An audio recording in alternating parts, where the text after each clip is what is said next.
fosse você, eu descia do salto e olhava pro alto que tá na sua frente. Jogava água fria nesse coração de cabeça quente. Mas eu não sou você, por isso eu passei essa noite chorando e pensando. Se eu fosse você, eu descia do salto e olhava pro alto que tá na sua frente. Jogava água fria nesse coração de cabeça quente. Mas eu não sou você, por isso eu passei essa noite chorando e pensando. Se eu fosse você.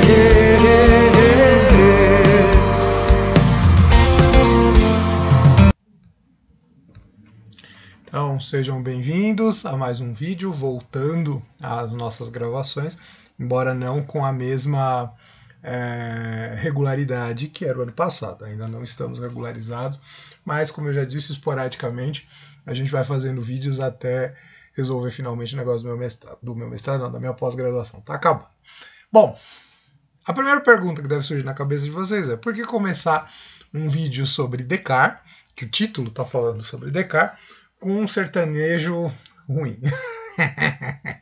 É óbvio que apesar da música ser ruim, esses sertanejos de gado serem ruins, né? Essa música, o Corno Music, essa música eu fiquei pensando essa semana eu escutei essa música, eu já tinha escutado algumas vezes anteriormente, mas eu fiquei pensando no refrão, principalmente que eu peguei, foi a primeira vez que eu peguei para ouvir com calma, porque ficou na minha cabeça, né? E eu vi que tem muito a ver com o pensamento cartesiano. Vamos lá, a gente vai começar com uma análise aí do refrãozinho, para depois poder entrar propriamente no assunto. Então, o que a música diz, né? Se eu fosse você, mas eu não sou você, por isso eu passei essa noite pensando, chorando, se eu fosse você. A gente vê que o refrão, ele faz um looping, acho que por isso que fica tanto na cabeça da gente. Ele faz um looping, né? Se eu fosse você, eu descia do salto, faria um monte de coisa para voltar para mim, né? É isso que diz a música, mas eu não sou você. Então, por isso, eu passei pensando e chorando, né? Então, eu me coloco diante da situação, da constatação de que eu não sou você, né? E é exatamente o fato de eu não ser você que me leva a pensar na possibilidade de como seria se eu fosse você. É um looping aí, como eu dizia, é tautológica, é o que a gente chama na filosofia de tautologia, né? Que é esse pensamento meio de looping, mas é isso, né? A ideia, ele coloca a gente diante de uma situação que é a diferença, a separação entre o que é existência e o que é pensamento, que é o foco do que a gente vai trabalhar um pouco nessa videoaula de hoje, falando para chegar lá no pensamento do René Descartes, né? Filósofo lá do século XVII. É claro, a gente tem aqui, se a gente for parar para pensar nesse aspecto mais amoroso, mais de relacionamento, a gente está diante de uma situação de uma pessoa que não se conforma diante da decisão da outra pessoa, né? Que se a gente fosse pegar até em aspectos psicológicos, é o que leva muitas vezes a gente à depressão e tal, né? Porque não se conforma em aceitar a realidade. Mas vamos ficar aqui somente no aspecto epistemológico da coisa, ou seja, a questão do conhecimento, né? A gente está aqui diante, essa música acaba se tornando para mim um belo exemplo da questão da verdade, né? A verdade é que muito entendida de acordo com o pensamento aristotélico. Eu não lembro se eu citei nos vídeos de Aristóteles ou não, mas o conceito de verdade, segundo o pensamento aristotélico, isso vai muito também de acordo com o pensamento empirista. O que é a verdade? É a adequação da mente, a adequação do intelecto à coisa, né? Eu não posso dizer que uma coisa é algo que ela não demonstra ser. Vamos ver, por exemplo, né? Tem aqui um livro. A capa desse livro é laranja, majoritariamente laranja. Tem umas imagens aqui. Mas se eu digo que a capa desse livro é verde, o meu conceito, a ideia que eu tenho na minha mente, ela não corresponde ao como a coisa se apresenta na realidade, né? Acredito que todos nós aqui estejamos vendo a capa desse livro laranja. Né? A gente já viu que os sentidos podem ser questionados, mas vamos partir da ideia dentro do pensamento empirista. Por mais que os sentidos sejam limitados, a gente tem essa questão de que o conhecimento, né, de que o conhecimento vem pelos 5 sentidos. Então, o livro é laranja. Acabou. Dizer que ele é verde, eu não estou fazendo uma aferição, uma asserção, uma afirmação verdadeira. Porque a minha afirmação não se conforma à realidade. O conceito que eu estou trabalhando, né, a forma como eu entendi aquele ser, aquele ente, né, como o que eu estou dizendo, o que eu estou pensando sobre aquele ente, não se conforma como realidade, não se traduz em realidade. Então, a gente tem aqui uma diferença entre pensamento e realidade. E aí, voltando lá na música, é isso. Eu passei a noite pensando se eu fosse você, mas eu não sou você. A realidade é essa. A realidade é, eu não sou a pessoa que eu amo. Então, eu posso achar que se eu fosse ela, eu ia descer do salto, no alvo e não sei o que lá, e voltar, mas eu não sou você. Então, há uma diferença entre o pensamento e a realidade. O ser real, ele não é o como eu queria que ele fosse. O ser real não é, não se conforma à minha expectativa. Não propriamente à minha crença, aqui no caso da música, mas à minha expectativa. E a gente já viu que na história da filosofia, em vários vídeos aqui, principalmente quando eu falei de Platão, né, existe uma tensão entre o real e o ideal. Na verdade, a gente está voltando num dos problemas centrais da filosofia, que é a diferença entre o real e o ideal. O real é como as coisas são, o ideal é como nós enxergamos as coisas. E muitas vezes, né, até por a gente não dar conta de toda a realidade, a nossa mente, aqui a gente volta muito lá no pensamento do Kant, inclusive, né, como a nossa mente ela pensa dentro de estruturas, né, ela vai construir o seu conhecimento em cima de estruturas, muitas vezes essas estruturas dependendo dos 5 sentidos, essas estruturas podem não dar conta de explicar toda a realidade. Tanto que por isso, mesmo com todo o arsenal de conhecimento que a humanidade construiu no decorrer de seus milhares de anos na existência aqui na Terra, nós ainda não temos explicação para tudo. Ainda tem uma série de coisas que nós, seres humanos, não temos explicação, não temos resposta. Então a nossa mente não consegue dar conta de tudo. Alguns pensadores vão dizer que o pensamento ainda assim vem acima da realidade. Outros vão dizer que não, que a realidade está acima do pensamento. A existência não é a mesma coisa que pensamento. É aí que a gente vai entrar no René Descartes. Né? É aqui que a gente entra no pensamento do Descartes. Então, Descartes ele é um racionalista, talvez o grande pai do racionalismo, o grande pensador racionalista que a gente tem na história da humanidade. Também é o pai da ciência moderna, mas o seu grande destaque está no racionalismo, né? Apesar dele também ter criado as bases do método da ciência moderna. Então vamos lá para a imagem do nosso amigo Descartes. Esse aqui é o Descartes, filósofo que nasceu ali por volta da metade, não vou pegar datas aqui, nem me preocupei com isso, mas isso daí vocês acham aqui na internet, ele nasce ali na metade mais ou menos do século XVI, 1500 e qualquer coisa, e morre em 1600 e qualquer coisa, né? Praticamente todo o seu pensamento, sua reflexão, foi escrita durante o século XVI, durante o século XVII. E para a gente analisar o pensamento cartesiano, obviamente o meu grande foco aqui vai ser o cogito ergo sum. A famosa frase cartesiana, que muitas pessoas repetem por aí, mas sem saber exatamente o que isso quer dizer, que é o penso logo existo. Cogito ergo sum é a frase em latim, traduzida, penso logo existo. O que o Descartes quer chegar com esse penso logo existo? Uma dúvida que muitas vezes surge. Então o que não pensa não existe, não é nada disso. Ele está tentando chegar em uma certeza de alguma coisa que exista. Exatamente porque ele parte dessa ideia de que o sentimento, de que o pensamento de que os sentidos podem nos enganar, de que muitas vezes a gente tem certezas que nos levam a erros, enfim, por uma série de questões, O Descartes, a primeira grande preocupação dele é tentar chegar numa primeira certeza, uma certeza que seja absoluta, para a partir daí ele poder estruturar toda a sua filosofia. Eu vou deixar o Descartes falar. Eu vou pegar um trecho aqui do Discurso do Método, é uma das suas obras principais. Vou ler esses trechos e vou comentando para a gente chegar lá. Então, começando. Não sei se devo falar-vos das primeiras meditações que aí realizei, pois são tão metafísicas e tão pouco comuns que não serão talvez do gosto de todo mundo.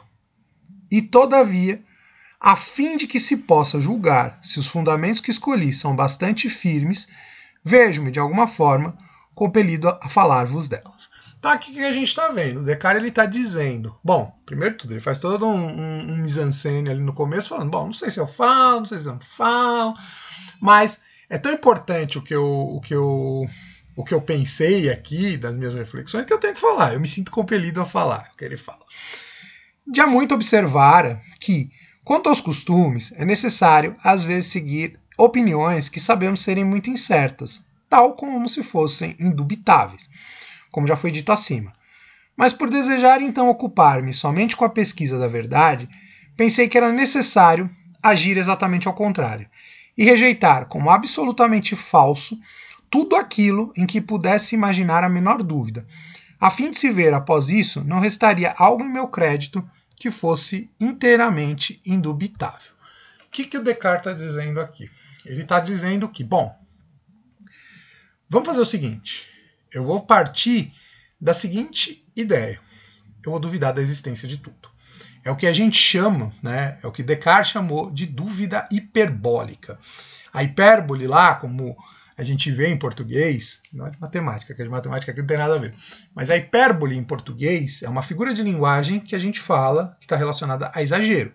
Então, a dúvida do Descartes, ela vai ser a dúvida exagerada. Ele vai duvidar da existência de tudo, né? O primeiro ponto dele é duvidar da existência de todas as coisas. Como eu não posso ter certeza, e aí eu vou ler o próximo trecho que ele vai aprofundar um pouco isso, mas como no primeiro momento eu não posso ter certeza de nada, eu não posso confiar nos meus sentidos, eu não posso confiar nos meus raciocínios, eu não posso confiar em muita coisa.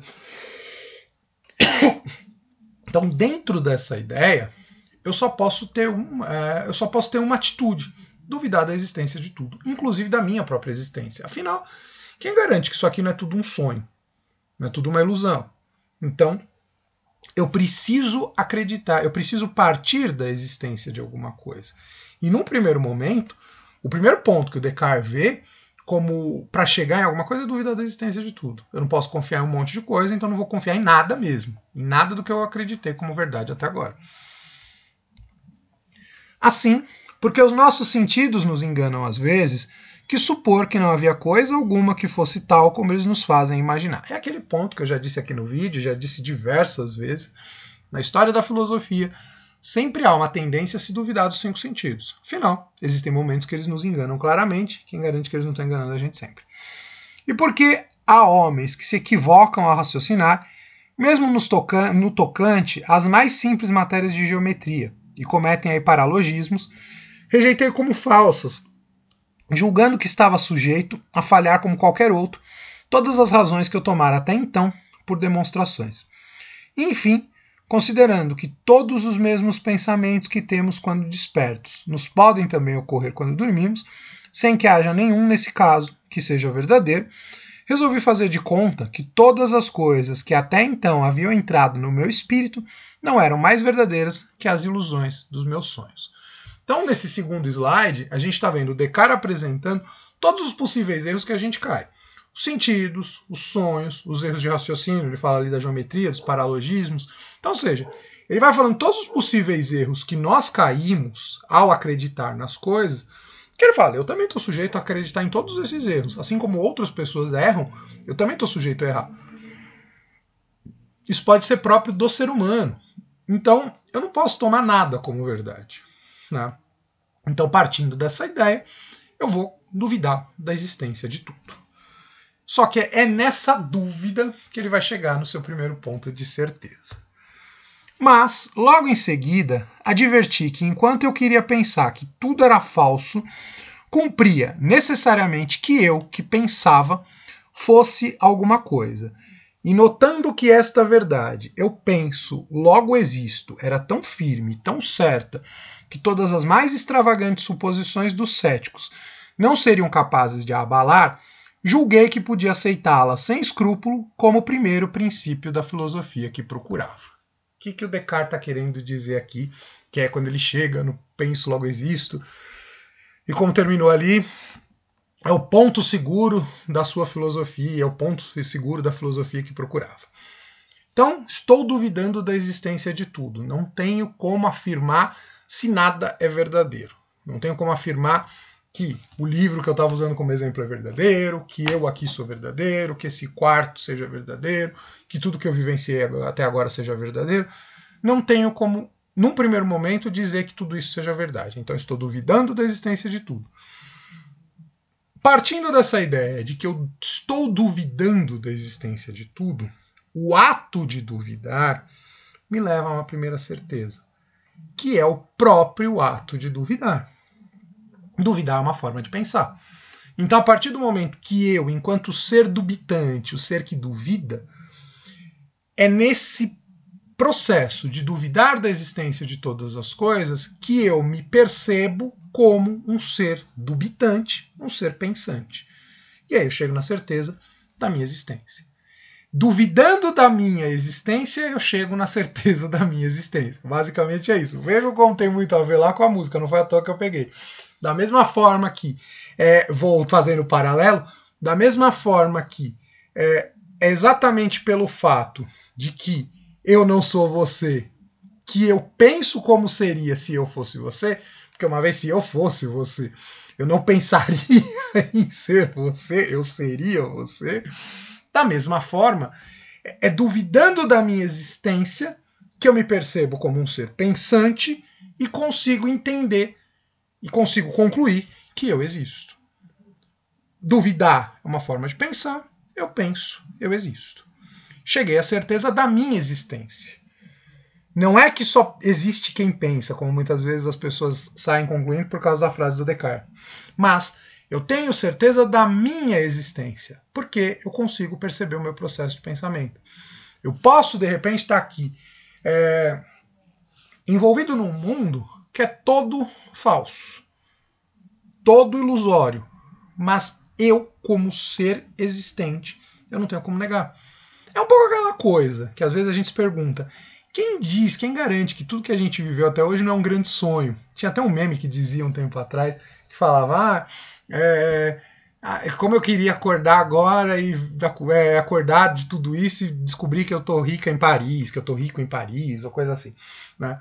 Então, ou seja, toda a nossa realidade, ela poderia ser um sonho, mas ainda assim, o ser que está vivendo esse sonho, essa ilusão, ele é real. No caso, eu. Se a gente for parar para pensar, cada um de nós só consegue ter acesso ao nosso pensamento.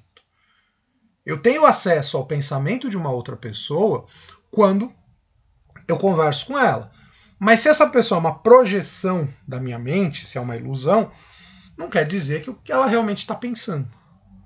Então eu só tenho certeza do meu pensamento, da minha capacidade de pensar.